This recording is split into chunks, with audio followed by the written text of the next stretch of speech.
له ډنمارک څخه د افغان غږ د راډیو تلویزیون قدرمنو لیدونکو ګرانو اورېدونکو خویندو ورونو سلامونه جوړ په خیر ستړي مشئ نو څوک به چای څکي څوک به صاحب قهوه څکي څوک به د غرمې ډوډۍ خوري خو ما د انار راخیستی د کندهار انار مې راخیستی قدرمن دوستانو بیا مې یو لنډ راپورټ تاسو ته جوړ کړی له یوې نوې هټۍ نه یو ډېر ښکلی افغاني دوکان نور جزئیات نه وایم بیا به سره دننه چې لاړو وبه یې ګورو دا یو ډېر لوی مارکیټ ده چې دلته پکې افغانان هم برخه لري انشاءالله چې دا راپورټ به هم تاسو ته په زړه پورې وي تاسو ته بلنه درکوم راځئ دننه به راشو دا انار به بیا وروسته ګورو دا د همدلته یي راځئ له موږ سره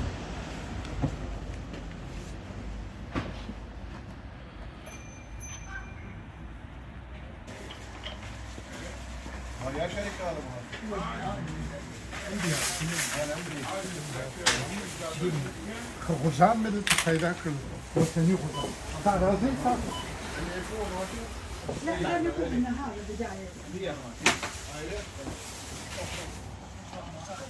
د وطن وچې مېوې دي د هره خوا چې ګورې دا افغاني مېوې دي دا ټولې افغاني وچې مېوې دي دا د کابل نوي ښار کې څه کوی دا د سید نور محمد شاه مینې ته ونه پوهېږم دارالمان شوه دغه د نورو د ټولې مېوې د وطن شته راځئ چې د وطن بلې برخې ته هم یوسم راځئ قدرمنو لیدونکو دا سیمیان ګوره سیمیان هغه د وطن سیمیان دي تاسو ګورئ ډول ډول دي ډول ډول ښه راځئ اوس به لاړ شو چې دا اصلي قصه چې تر اوسه مې تاسو ته نه ده کړې داسې څه در باندې وخورم چې ما به هم بیا راغواړم ښه راځئ قدرمنو دوستانو دغه یوې ډېرې لویې افغاني قصابۍ ته راغلو تاسو راځئ اوله خو وګورئ قدرمنو لیدونکو ګرانو اورېدونکو ګورئ ډېره حلاله غوښه او ډېره ښایسته غوښه په ډېر صداقت سره د افغانان چې دلته کار کوي په ډېره مینه دلته کار کوي او بیې هم مناسبه دي داسې نه دي چې دا بیې بیخي ډېرې لوړې خلک څه مراعات هم کوي خو چې زما نوم ورته واخلئ که نه ښه په هر حال جزئیات بله د خپلو ګرانو افغانانو تاسو راځئ چې د دې نورو کسانو تصویرونه پکې رانشي بیا به صاحب په جنجال کې اخته یو ښه راځئ داسې له ما سره راځئ تاسو لږ دا تصویرونه وګورئ دغسې ګورئ دغه برخه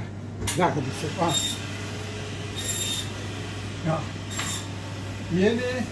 پخوا چې و قدرمنو لیدونکو موږ به یو مشکل دا و چې په حواس و ارمان کې به د وطن و چې دا د وطن غوښې به د کومه کوو دا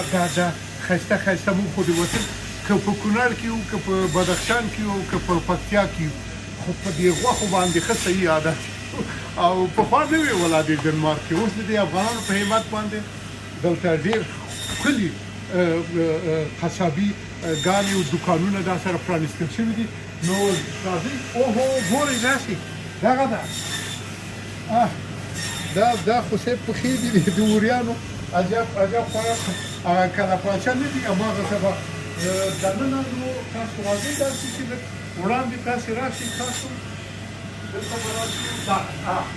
زموږ دا قدرمن ځوانان دلته ګورئ چې اخته دي په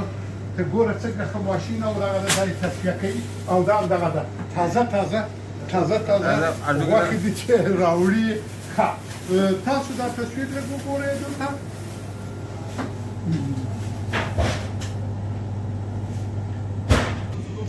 ښه قدرمنو لیدونکو ګرانو خویندو ورونو په ډنمارک کې اوسېدونکو افغانانو دا د افغان غږ راډیو تلویزیون خو چې چیرې ځي که نه چې چیرې ځي هلته نو د دې په ځای چې موږ ته خلک ګلان راکړي نو موږ ځان سره ګلان وکړو په هر حال دغه نوې قصابي چې پرانیستل شوې ده د ډنمارک د کوپنهاګن د نابغو په سیمه کې چې دا بشپړ ادرس به بیا دوی خپله تاسو ته ووایي دا ګل مې ورته راوړی ده او اوس به دا تا ته د مبارک شي که نه ده ډېر د مبارک شي د افغان غږ د راډیو تلویزیون لخوا زموږ دا تحفه ومنئ او خدای دې کاروبار ښه کړي تاسو لږ وړاندې راشئ چې دلته د هغه د خلکو ګڼه ګوڼه زیاته ده چې دا غږ سم راشي ښه څنګه یې او څومره وخت کېږي چې په ډنمارک کې شکر الحمدلله موږ په ډنمارک کاکا تقریبا د 2013 کې موږ راغلو ډنمارک ته نو وروسته د دې چې ژبه دې زده کړه ښوونځی او مکتب دې وویلې نو بیا دې کار شروع کړه هو تقریبا 4-5 کاله مې زه یاد کړه درس ته مې راغله بعد دې کار ډېر خوشحاله یم چې داسې یوه ډېره غټه قصابي بله هم را پیدا شو دلته ډېرې نورې قصابیګان هم شته د افغانانو چې موږ هغې نه راپورټونه ورکړي دي زه فکر کوم له تاسو سره په یوه بله سیمه کې موږ یو راپورټ درلود ډېر کلونه وړاندې اوس مې په یاد شو اوس مې په یاد چې یو ډېر ښه شین چای موږ ته راکړی و او داسې شین چای و یاره سور چای و دا سور چای د شیدو چای ښه نو یو لطف کوو کې ماته ووایي چې دا غوښې ستاسو داسې ورځ په ورځ تازه راځي او که نه دا داسې چې مثلا یو وخت دوه هفتې پاتې دا کاکا صرف د دوشنبې نه تر شنبې پورې روزانه غوښه راځي صرف یک شنبې په ورځ باندې نه راځي که چې چوټي وي ټول رخصتي یې په ډنمارک کې د دې وجه نور روزانه غوښه راځي ډېره تازه غوښه او کومې غوښې لرئ موږ سره کاکا د واړه مال غوښه ده په ډنمارک کې ورته لام وایي د خوسکي غوښه ده موږ سره د وري ده د خوسکي ده چې خبره چرګان دي موږ سره چرګان دي ینه ده زړونه دي چې خبره خو دا خو نو هر څه شته سپی دي او سرونه دي خو ډېر لوی مارکېټ نو مارکېټ ماشاءالله غټ ده مارکېټ ډېر غټ ده زه فکر کوم چې د افغانانو تګ راتګ به هم زیات وي دلته ماشاءالله ډېر زیات راځي خارجیان ډېر زیات دي افغانان دي پاکستاني دي هندي انډین تاسو څومره موده کېږي دلته دا ځای شروع دا مله کاکا تقریبا 3 ورځې کېږي راځم خلاص 3 ورځې تر ټولو نه خو زه مخکې یم چې ورته رارسېدلی ښه ته خو اوله داسې د خپلو قدرمنو اوریدماو ته خو پېژنم دوی ته ووایه چې دا نوم دې څه ده او دلته په کومه سیمه کې دا دوکان تاسو خلاص کړی زما نوم اجمل ده زموږ دوکان په ناربغو کې ده دویم نوم دې څه دی یو خو اجمل محمدي بس دا محمدي خبرې به کوو که نه دوکان ده کوپنهاګن ښار دنه بل ښار ده ناربغو بازار فریکسونسوای Femmerschaal, Vierschaal. Frictionsway, Salon. دا خو ډېر ښه ځای دی ښه پارکینګ د موټرو لرئ دلته پیدا پارکینګ سره ماشاءالله ځکه چې د افغانان اکثره موټرو کې چې راځي بیا پارکینګونه نه لري پارکینګ ډېر نو دا خو ولا چې ډېره ښه خبره شوله زړونه چې لري که نه نو بس دا د مینې خبره ده دا زړونه به درنه بیا اخلو ډېره ښه خبره ده ښه نو دا څه وخت نه خلاصي تر څه وخت دا کاکا روزانه دا راتونه تر 9 بجې پورې خلاص 8 بجې پرانیستل کېږي او سهار خلاصېږي تر ماښام 9 بجې پورې بیا موږ بندوو او د لوړ د سنډه یا د شنبې یکشنبې روزانه کم دا وخت ښه ډېره نو ما ته چا ویلي چې تاسو دا زموږ د افغان غږ راډیو اورئ دلته ولې نه باقاعده هغه سره موږ په فیسبوک کې فالو یې کاکا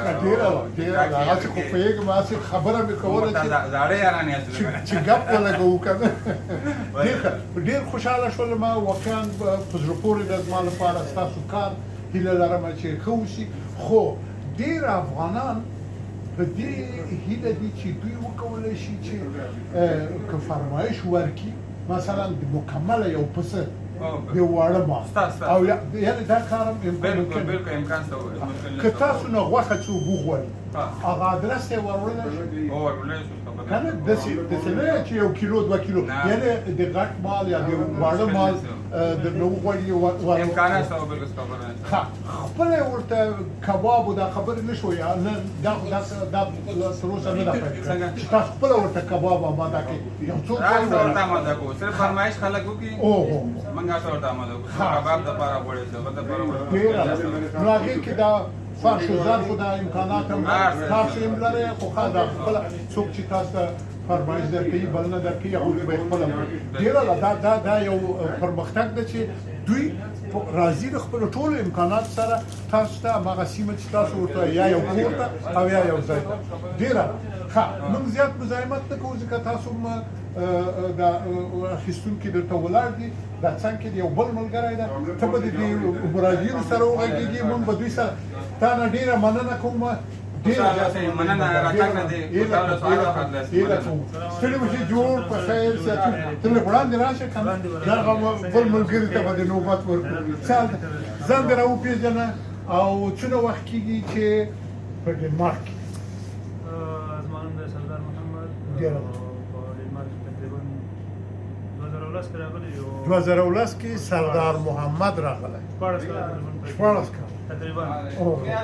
روزانه دلته په دې قصابي کې هغه نورو برخو کې خو به موږ ګیږو خو دلته تاسو څومره خرڅلاو لرئ موږ خو دې اتو بجو نه تر دې 7 بجو د ماښامه کنه یعنې فکر کوئ چې دلته به څو منه یا څو پسونه یا څو د غټ مال څومره خرڅېږي تقریبا 4-5 پسونه او غوښه خو ډېره خرڅېږي 450 کیلو ښه 450 کیلو تاسو راځئ چې همداسې چرګان خرڅول زیات تقریبا دلته اوس بازار کړی دي خلاصول تلفون راولې یا مخصوصا افغانان چې راشي خو بیخي ورسره نه او زمونږ نوم چې ورته واخیسته خو بیخي کېدای شي مفت یې ترې وړیا په هر صورت ډېر خوشحاله شولو تاسو ته مبارکي ووایو تاسو دواړه اوله خو څه دی باید ووایي دا وطن کې خپلې کورنۍ ته او دا خپلو د کوڅې ملګرو ته که نه کله به کوڅی کړی که نه دوی ته څه پیغام لرئ څه خبرې لرئ څه ورته وایي د ځان په باب او د ډنمارک په باب په دې کې یوه خبره زه تاسو نه غواړم ډېر خلک د ډنمارک په تمه له وطن نه راوځي خو دلته نه رارسېږي او په لارو کې له منځه ځي او دلته نه منل کېږي دا خبره صحیح ده که نه اوس وخت یو ډنمارک نه ده بلکې ټول یورپ نه غواړي مهاجرین او حالات ډېر زیات سخت شوي دي افغانانو خو یعنې د زړه د کومې کومې کې خو بل اضافي د سختۍ خبره خو نه ده یعنې همدغه واقعیت بالکل دا حقیقت د موضوع ټول د نن سبا خو انټرنیټ دنیا یو څل بل سره په سکند راشه نو خپل دوستان ته څه پیغام وطن په وطن کې خپل روغ جوړ سلامت او خوشحال لري وطنداران دې الله پاک خپل وطن کې د هغوی سبب وکړي الله دې ټول ستمونه برابر کړي دا دې سوله او امن لري سوله او امن ماشاءالله راغلی ده خدای دې د اقتصادي وضعیت هم ښه کړي چې دا کاروبار برابر شي ډېره مننه اوس به راځئ دا د ایوالجان څه راشه که نه وړاندې د خپلې کورنۍ دوستانو ملګرو ته کرکټ خو به دې کړی هغه کرکټ ملګرو ته دې څه پیغام کرکټ هم کاکا کړی دی بس نو وایه ورته څه وایې کمره دوستان دا دې څه خبره خدای دې خوشحاله او آباد لري خپل وطن دې جوړ کړي ډېره یورپ هغه څه مخکې نه یورپ نه ده کاکا مخکې چې کوم یورپ وه چې خبره اوس چې نه څه وته او لارې هم ډېرې سختې سوي زه خو څه نه وایم که ویې وایم وایي دا ورځ اضافي خبره کوي تاسو چې وایي بیا ستاسو خبره مني اوس کاکا چې لارې هم ډېرې سختې سوي دي دا مخکینۍ لارې نه کړې دې چې موازیت ته ځکه ټول دنیا موازیت بیخي ته داسې خو به نه وي چې ته راغلی او نور نه غواړې راشي نه دا بس یې ډېره زیاته مننه تاسو ته مننه ډېره زیاته مننه قربان شم ډېر خوشحاله شولم او د افغان غږ راډیو تلویزیون همیشه ستاسو په خدمت کې ده قدرمنو لیدونکو که دغه هټۍ د دغه قصابۍ او د دغو ځوانانو د کاروبار په باب غوښتنې هیلې پوښتنې لرئ د افغان غږ راډیو تلویزیون ستاسو په خدمت کې ده 0045 د ډنمارک کود دی 11 23 93 خوشحاله اوسئ